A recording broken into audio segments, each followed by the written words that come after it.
बेटी को दर्जी बनाकर मेरी नाक कटवाना चाहती हो? बेटा, हम औरतों को तो अपने लिए खुला आसमान मांगना पड़ता है, या यूँ कहो छीनना पड़ता है। आपके फैसले सबको मंजूर हो ये ज़रूरी नहीं। इसलिए अपने लिए यह इस जहां में अपनी जगह खुद बनानी पड़ती है। तुम्हारा जो मन है तुम वही करोगी। किसी की इच्छा तुम पर थोपी नहीं जाएगी। अगर तुम्हारा मन फैशन डिज़ाइनर बनने का है तो ज़रूर बनो, लेकिन अपने फैसले पर हमेशा अडिग रहना और एक बार कदम बढ़ाने के बाद पीछे मुड़कर मत देखना। आज श्रुति का 12वीं का कक्षा का रिजल्ट आया था, तो उसे आगे की पढ़ाई का फैसला लेना था। इसलिए ज्योति अपनी बेटी को समझा रही थी। श्रुति के पापा राजीव जी उसे इंजीनियर बनाना चाहते थे, लेकिन उसका मन फैशन डिज़ाइनर बनने का था। बस यही से घर में बहस शुरू हो गई। राजीव बार बार इंजीनियरिंग के लिए जोर डाल रहे थे, जिससे श्रुति तैयार नहीं थी। बेटी के मन की बात माँ बहुत जल्दी समझ जाती है। ज्योति बोली, अगर श्रुति इंजीनियर नहीं बनना चाहती है तो क्यों उस पर दबाव बना रहे हो? ज़बरदस्ती कोई काम नहीं किया जा सकता। क्या भला? इस बार राजीव बोले, तुम तो चुप ही रहो, तुम्हें किसी बात की कोई समझ ही नहीं। इसके नंबर बहुत अच्छे हैं, इसका आईआईटी में एडमिशन बहुत आराम से हो जाएगा। इसे दर्जी बनाकर मेरी नाक कटवाना चाहती हो? यह सुनकर ज्योति ने राजीव को कुछ कहने से अच्छा अपनी बेटी को ही समझाना ज़्यादा ज़रूरी समझा। अपनी मम्मी की बात सुनकर श्रुति ज्योति के गले लग गई। थैंक यू मम्मी, मुझे समझने के लिए। मैं आपको कभी निराश नहीं करूँगी। मैं आप दोनों का नाम ज़रूर रोशन करूँगी। दोनों माँ बेटी की आंखों में आंसू। राजीव ने, मैं आपसे कोई बहस नहीं करना चाहती, लेकिन मैं चाहती हूँ कि आप अपनी बेटी को एक मौका ज़रूर दें। आज हमारी बेटी भी उसी मोड़ पर खड़ी है जहाँ सालों पहले मैं खड़ी थी।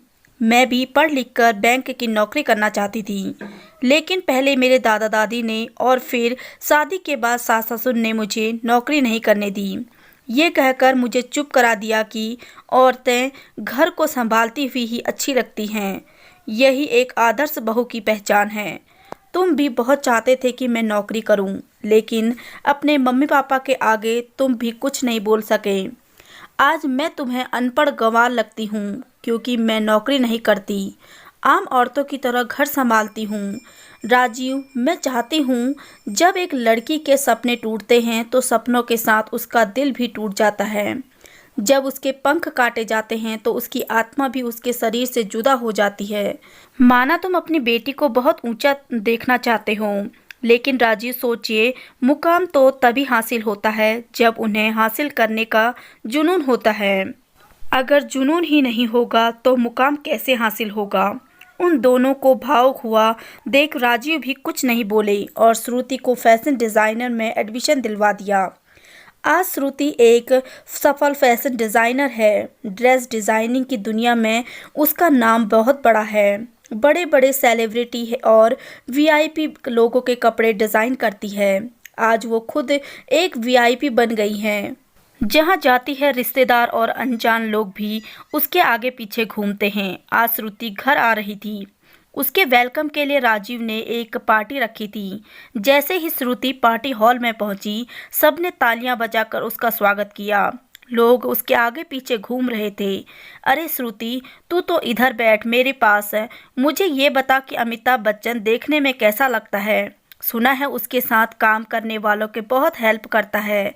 श्रुति की बुआ ने उसे अपने पास बैठा लिया। तभी उसकी चाची बोली, अरे दीदी, आप छोड़ो हमारी बिटिया रानी को, जिस घर जाएगी रोशन ही रोशन कर देगी। दूर खड़ी ज्योति यह सब देख रही थी। उसकी आंखों में खुशी के आंसू थे। आज बेटी ने आसमान छूकर उसका सपना पूरा कर दिया था। श्रुति भी दूर से अपनी माँ को देख रही थी और आंखों ही आंखों में इशारा किया, आपको निराश नहीं करूँगी। तभी ज्योति को अपने कंधे में किसी के हाथ का स्पर्श महसूस हुआ। ज्योति ने पलट कर देखा तो राजीव खड़े थे। उनकी आंखों में ज्योति से क्षमा याचना की थी। काश तुम्हें भी पंख दिए होते तो तुम भी खुले आसमान में उड़ सकती थी।